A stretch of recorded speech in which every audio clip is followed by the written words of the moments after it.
Can you really publish a book on your own as an indie author?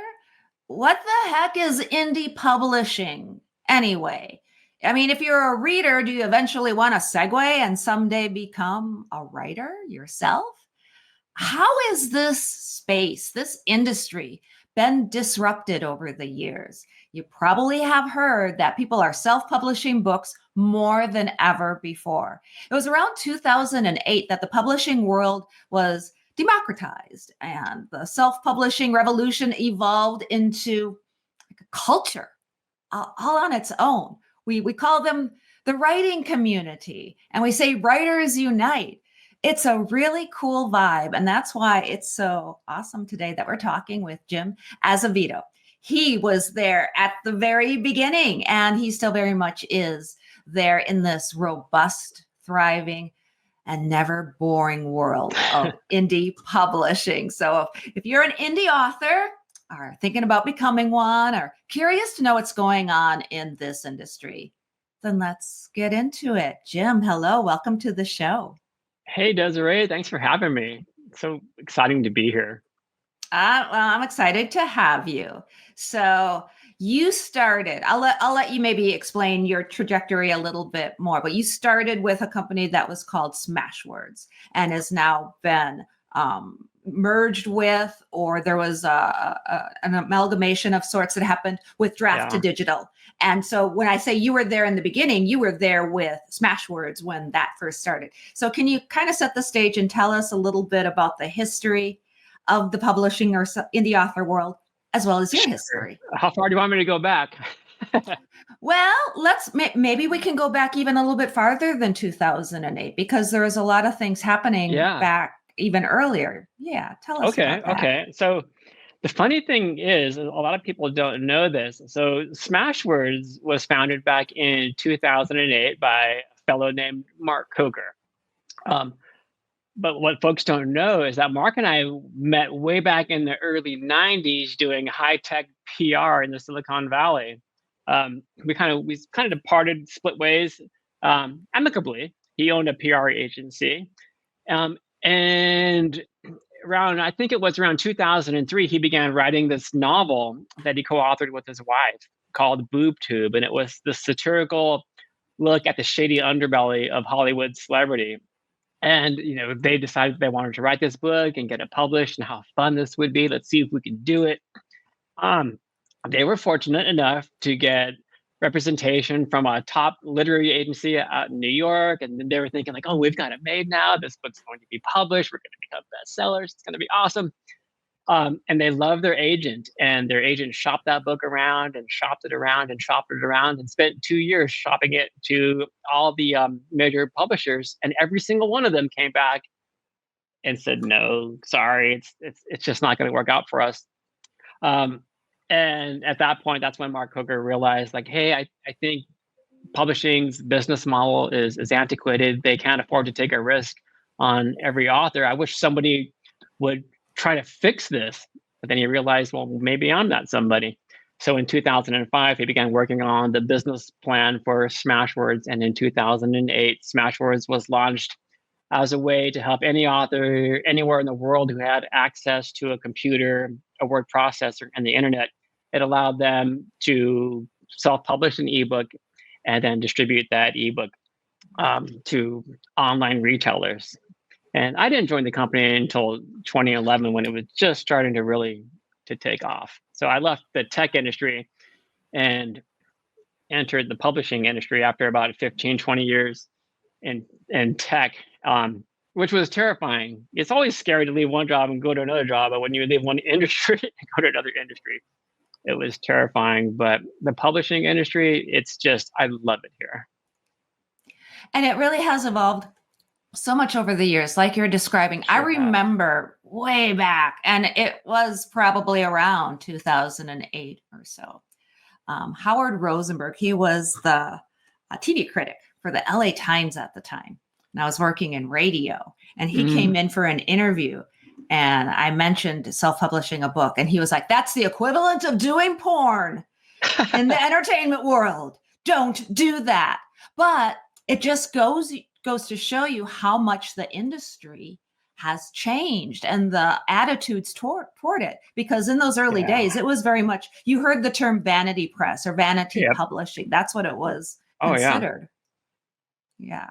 Yeah. Yeah. In the early days, even before 2008, I mean, to be frank, the democratization of the industry has only been around really in full force since like 2017, 2017, like 2008-ish. And Mhm. prior to that, it was a print-centric industry. And as an aspiring author, the fact is that you needed a traditional publisher, because it was a print-centric industry, and the publishers were the way to get your books in front of readers, were the way to get your books distributed into physical brick and mortar bookstores. And traditional publishers, they're still vital in that regard to help authors get their books onto those physical store shelves. Um, so at that time, and leading up to say 2008, um, it was a print-centric industry, and so, of course, finding a traditional publisher was the option of first resort. Any author at that time, any author in their right mind didn't even consider self-publishing. Why would you? Because it was almost like, I don't want to say guaranteeing failure, but it it was super, super hard, almost impossible to get your book in front of readers. And talk about how, because of Amazon and e-readers, I mean, it really was, you talk about the print books being one thing, Yeah. and the advent of print on demand. We didn't have that. You had to do these big, huge Yeah. runs. And then the advent of the e-reader, the Kindle, the Nook. I mean, there's been more than one. But how has that, or how did that change the landscape in your opinion? In my opinion, I think we had all those ingredients, and in the so-called primordial soup sort of coming together around 2007, 2008. Those ingredients being ebook readers, um, ebooks themselves, and then we had the retailers coming into the market as well, like Amazon. I mean, to give credit where credit is due, Amazon really opened things up and made it easy for authors to publish their books, and they made it really easy to find and purchase ebooks and read those ebooks. Then over time, more and more tools started coming into play, such as ebook publishing tools and ebook distribution tools. Then, once more and more online retailers began opening their doors to and welcoming self-published authors with open arms, then things just really, really took off. Because before, with a brick and mortar bookstore, their shelf space is physically limited, but online, that virtual shelf space is unlimited. So they just welcomed everybody in there. Then for the first time, authors, self-published authors, could have their books on those same store shelves with sitting shoulder to shoulder with New York Times best-selling authors. So it was an exciting time. Still is exciting.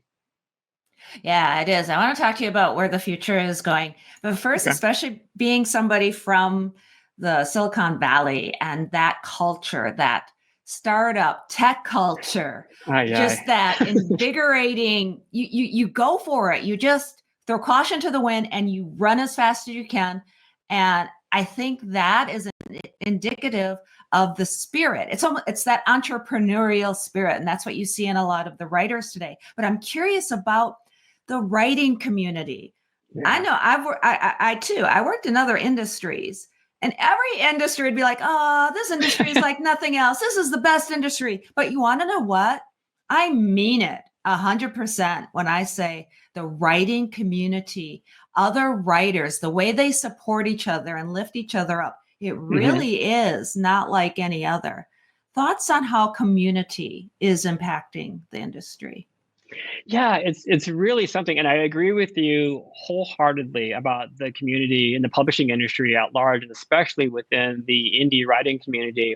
I was thinking about this before our talk, and I'm like, well, what is it? Why has this indie author revolution or this indie author movement evolved into a culture all of its own? And I was thinking about it, and I kind of jotted down some notes, and I think it's because leading up to the democratization of the publishing industry, it was like there was this shared struggle. we're writing and we're writing and we're writing and we're doing all of the things that we're supposed to be doing, but we're still receiving those rejection letters. We still can't get that validation we've been dreaming for so many years. And then from that shared struggle comes sort of this shared identity where they start to feel like, well, we're not alone because there are other authors who I've met, or that who Susan's met, or whomever has met, Desiree's met, who share this similar struggle that they have gone through together. And then from that shared identity comes this sort of coalescence where we're kind of all in this together. And then from that coalescence comes this sense of belonging. So we've got the struggle, we've got the identity, we've got this coalescence, this community coming together, and this sense of belonging. And there's also this shared empathy. So even for those self-published authors who have made it, they know how hard that struggle was just to, start receiving those first few sales out there. And so they're more than happy to help the aspiring author, the author who's just beginning to learn how to get their books published, to learn how to create a professional book, to learn how to get a professional editor, to learn how to create professional book cover art, and to learn how to get their books distributed out there widely and build a reader base and so on. It's just such a nurturing community, and that's why I love it so much here. And some of the writers, some of the genres are even more nurturing than others. I always look to the romance authors. I think they're like they're the main example of what you're talking about, because of the way that, number one, their readers, and this goes for a lot of genre fiction. I just feel like in romance, especially because readers are so ravenous. A romance reader will easily Insatiable. read. Yeah, she'll read 3 books in a week, whereas the sci-fi fantasy reader, he's got 120,000 words to read and dissect. Right, yeah. He's taking 3 months. And because of that, they're very collaborative because their audiences are so similar. So they'll do cross promotion and really, to your point, help each other out. Yeah, these collaborations among authors, that's what we're seeing more and more and more. So for those listeners and viewers who don't know that Drafted Digital acquired Smashwords, and Smashwords runs, I think we have 3 or 4 annual Smashwords sales a year now. And what we've been seeing year over year is that the authors who are the most successful during those annual sales are the ones who collaborate with their fellow authors. So these are the authors who aren't just celebrating their own books and asking their readers to purchase one of their own books. They're saying, hey, don't just look at my books, look at books from author A or author B over here. You might also enjoy reading their books. There's so much to discover, and it's so neat to see 2, 3, 4, even 5 authors celebrating each other. It just really helps spread the word. And readers love it too, because they get exposed to new authors who maybe they haven't read yet. For somebody who's wondering how this all works, because it can feel a little bit nebulous if you've never done this before, especially when you hear, oh yeah, self-publishing, being an indie author, it's a thing. It almost sounds easy, but yeah, it's not necessarily easy. Can you talk about exactly what Draft to Digital does and how somebody can use it to distribute their book? Sure. So Drafted Digital is a publishing platform for self-published authors and small independent presses. So we can help you self-publish an ebook. We can help you self-publish a print-on-demand book, and we could also help you with digital narration. Publish a digitally narrated book through our partnership with Apple Books. The platform is really quite easy, and there are no upfront charges. Different platforms charge in different ways. The way our model works is we don't charge a dime for anything up front. So that means that we try to align the business interests of the company with the business interests of the authors. In other words, we don't earn a dime unless you do. The only way we earn revenue is by taking a small 10% commission off of book sales. So our main push is to help educate you how to create a professional quality book so that you can sell more books. It's the platform itself is there's no account fees. None of that stuff. You can sign up at draftedigital.com for a free account. We have gobs and gobs of education out there at Desiree, because we really want to help the authors learn how to do it professionally, especially for those authors who are aspiring and they have dreams of becoming a career author, and maybe someday becoming a best-selling author. We want to show you how to do it right, and we try to make it very clear, like, follow these steps. This is how we can help you. Does that answer your question clearly enough? Because I know there's so much information out there and it can feel so overwhelming. So if I can help focus it down even more, please let me know. That's really good. And yeah, that's what I hear so often is people just don't know where to start. They don't know where to go. There's a lot of different firms out there nowadays. There's publishers, there's hybrid presses, there's book coaches, there's editors, there's all sorts of little cottage industries that have formed as a result. And I see just, a lot of confusion, a lot of people that want to just cut through the clutter. What obstacle do you think or obstacles are the most prevalent for authors nowadays? What do you see them struggling with the most? Scammers, number one, probably. Because as soon as you do a search, like, for example, how to self-publish a book, some of the results at the top of the page may be from scammers who aren't necessarily looking to help you earn money. They're looking to earn money from you. So instead of putting money in your pocket, they're looking to take money away from you.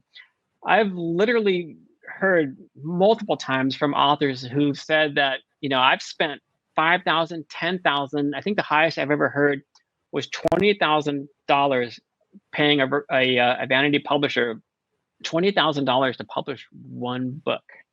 So for any author out there who is really, really excited about their baby, like, I just wrote this book, it took me 2 years to do it, I love it, it's perfect. And as soon as you start doing these searches online out there, if one of those companies catches wind of that book, they will stick their sales team on you and they'll give you these promises. Oh, we'll publish this book for you, we'll create this cover art for you, we'll give you the best editors, we'll write this press release, and we'll introduce you to Hollywood producers. Like, the promises will just get higher and higher and higher, and the money that you pay to them will also rise with that. There's so much that you can do for nominal fees out there. The most important things that you need to worry about are the manuscript itself. So where we tell authors, if you're going to hire out for anything, hire a professional editor or a couple of professional editors and hire professional cover designers. Because Desiree, I can tell you, even though we call it self-publishing, I don't know of a single best-selling self-published author who does everything from start to finish by herself. But if there are two things that best-selling indie authors agree upon as far as what they must hire out for, number one, it's that professional editor, and number two, professional cover design. Yeah, absolutely. And I think too, sometimes then the expectation goes the other way, where the indie author feels like they're supposed to do it all, and asking for help and getting help is something that you can and should do. I always look at it 100%. This way too, like the indie author, in a way, they can become their own project manager. And that means they're going to hire those editors, like you said, the cover designer. Maybe they need somebody to do the interior layout. Maybe they need some help with their metadata and their you should get help and stuff. Yeah. And not be afraid of that. Yes. And I'm so glad you brought that up. And I'm sorry, I stepped on your toes. That's okay. Keep going. Please continue. Oh, okay. I'm so glad that you brought up how indie authors love being project managers.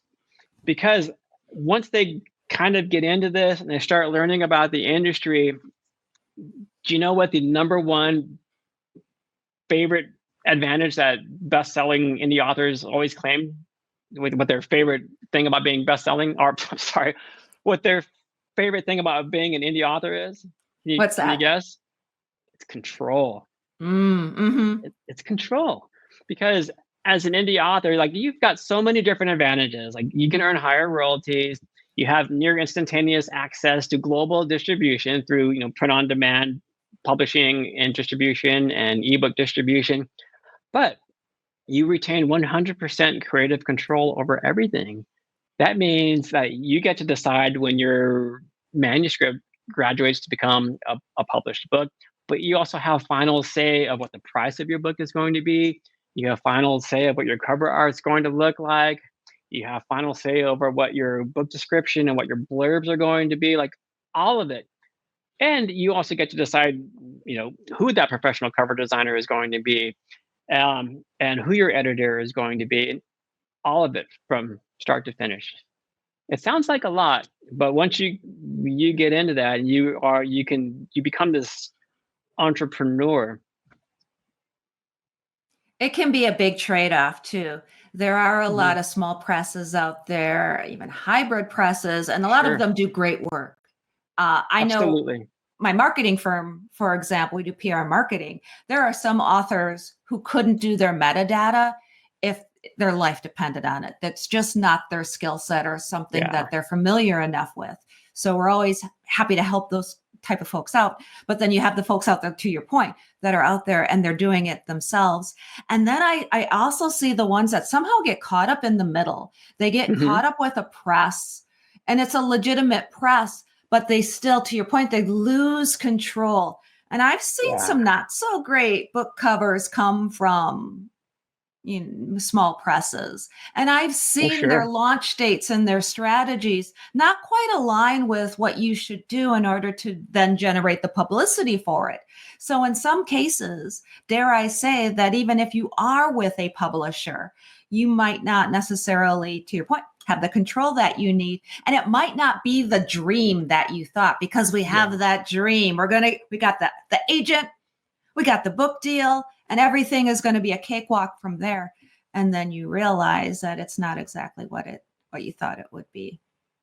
Sure. And I want to also stress, Desiree, that like self-publishing does not mean doing everything by yourself, and it shouldn't mean that. Uh, to your point, there are so many professionals out there who can help you with all the things that you might not be so good at. Maybe you excel at writing, but maybe like most authors don't like to do the marketing. They don't like to do the social media outreach and that sort of thing. Well, there are tons of people out there who can help you with that, or with the editing. But there are also some publishers who, if they take you on, they're going to almost give you a job interview. They're going to want to know about have you developed any kind of a platform?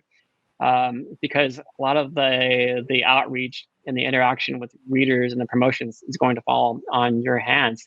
So if you can find somebody that you like working with who can help you with any of those things that you might not feel so comfortable with, or maybe aren't your strong points, then by all means, it's not it's not a knit against you if you have to hire other people or work with other people to help you get your book to the next level. You mentioned platform, and I think that's important too, because no matter what kind of author you end up being, whether it's indie with a hybrid press, a Hmm. small press, one of the big five, no matter what, to your point, they want to know what your platform is. And what they want to know, I always look at it this way, and I tell authors, they kind of want to know your numbers. They want to know the market. That's what they're evaluating, is what kind of marketability does this book have? If you're a doctor, a healthcare professional, do you have a name within your industry that's going to help sell that book? Um, and if you are an indie author, you're probably going to need that platform to promote your own book. So either Yeah. way, you need platform. Can you talk a little bit about what is needed in platform? Maybe even say, like, explain what do we mean by this term platform? What is an author's platform? Yeah. Well, platform, I think sometimes is misunderstood, because I think a lot of people understand platform to be sort of a measure of the amount of followers that you have. And sure, if you work with a publisher and you come to them and you say, "Hey, I've got 50,000 followers," um, that's fantastic. But I think a more important definition of platform is the author's ability to interact with those 50,000, or even if it's just only 100 followers. And interaction does not mean sending out a tweet and just, letting it go out there into the ether.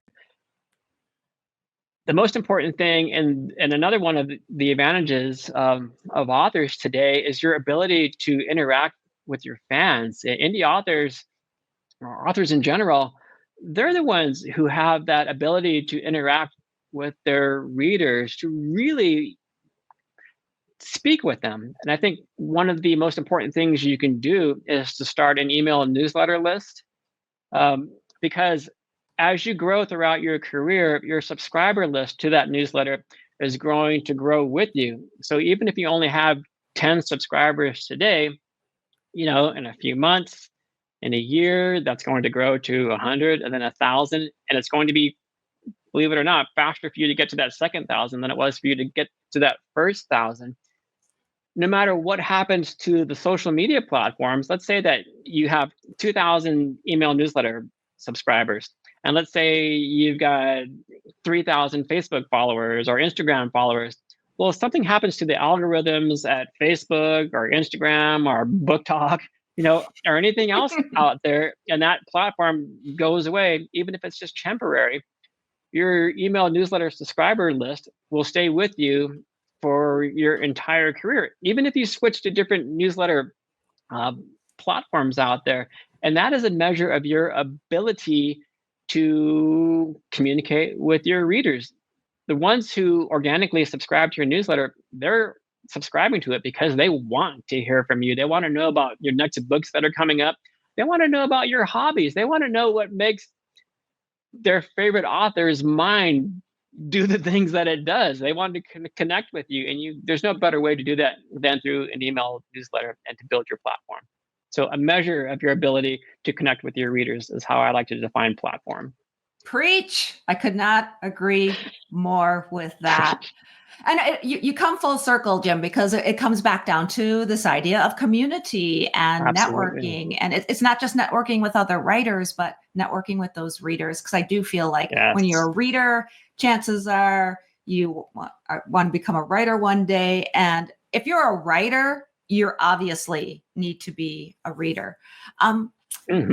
With all of that said, I know you don't have a crystal ball, but there's so much going on in the world of technology. What do you think the future holds? What do you think is going to be happening in the next year, 5 years, especially think about AI and some of the breakthroughs that are happening? How is it affecting the writing community? I think the noise around AI is going to come down a little bit. I mean, how can it not? It's just like not so there for a while. But I think what we're seeing out there is that creators are using AI not to do the creation for them, or not to do the things that they love doing. They're using AI to do the things that they hate doing. Maybe that's creating an outline, or coming up with a marketing pitch or something like that. But the actual craft, they're not using AI for that. So I think AI is probably here to stay, but I don't see it replacing humans, because you can't replace the heart and soul of a human being. I also believe that indie authors are on this kind of cusp of breaking into the mainstream. It might seem mainstream to us. It might seem like, like indie authorship and indie publishing is in the mainstream. Everybody knows about it.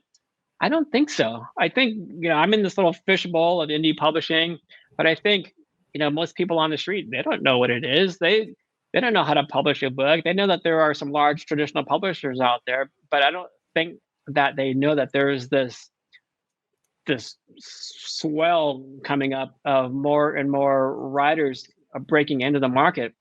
I think we're going to see more and more indie authors break through, like, God, well, we've seen like big name authors. We've seen what happened with Rebecca Yarros and romantasy. That term came out of the indie world, and it almost landed in the Oxford Dictionary. It was a runner-up. But authors like Brandon Sanderson and his Kickstarter programs, and it's just, there's more and more of these stories coming out. But I think the next trend, Desiree, is this trend of indie readership. What I mean by that is that readers are discovering that, hey, there are some really good books coming out of the self-published community out there. And these indie authors are driving some of these trends. And we've got some key influencers out there on, say, BookTube and Bookstagram and Book Talk, who are finding some of these diamonds in the rough. And to these readers, what's exciting for them is finding that diamond in the rough. It's kind of like, back in my rock band days, years and years and years ago, being the punk rock kid sitting at the back of the nightclub watching this new band, and you can't wait to tell your friends about it. It's the same thing in the indie author community with these voracious readers out there. They can't wait to tell their friends and followers about this amazing book that they couldn't put down, and about this amazing new author who is emerging, who's about to break out. One of the best forms of marketing still today. Word of mouth. Word of mouth. You said it. All right, Jim, can you let folks know, first of all, for readers, you're talking about readers finding these books. Where should readers start going? What do you recommend for the reader to do to discover more indie authors? Gosh, well, not to be like overly self-promoting. Do it. Let's hear it. Well, the Smashwords store has been this little engine that could since 2008. When Smashwords was founded, it was founded as a way for authors to self-publish an ebook and get their book up for sale at the Smashwords store.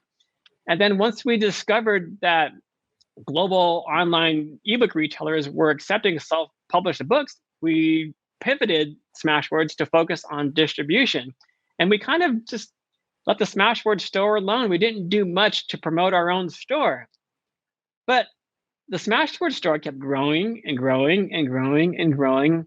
And it's become this destination for not only indie authors, but readers who are interested in finding the next big thing.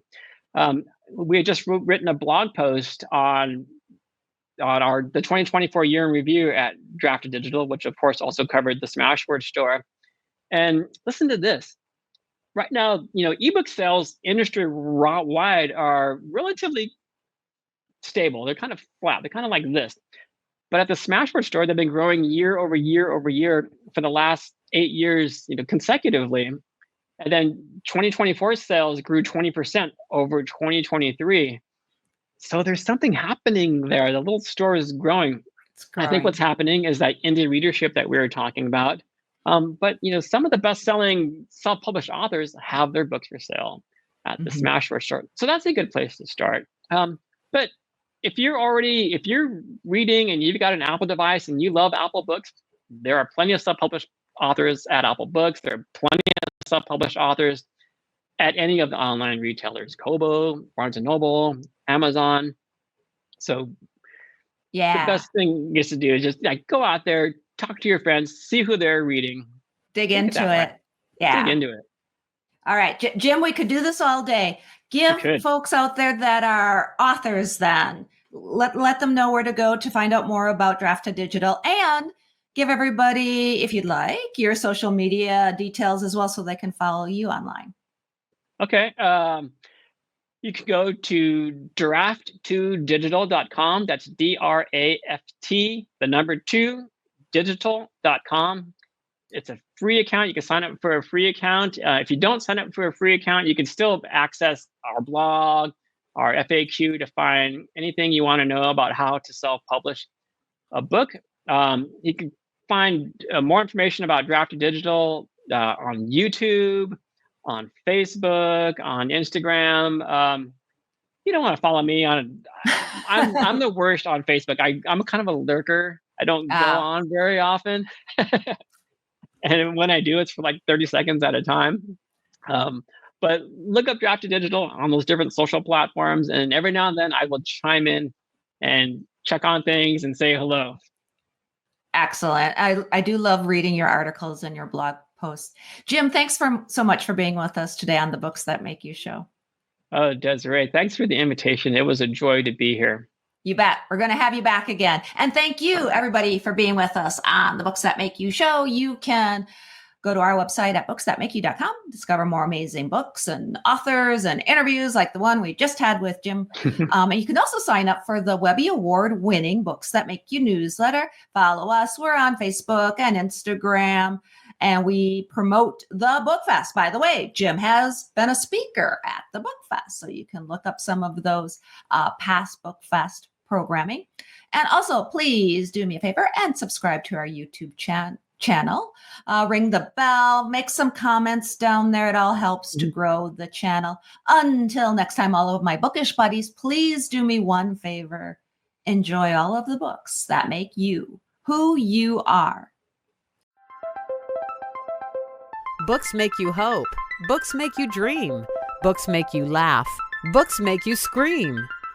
This is the Books That Make You show, discussing books with authors and experts, unraveling the inner pages of all the books that help make us who we are.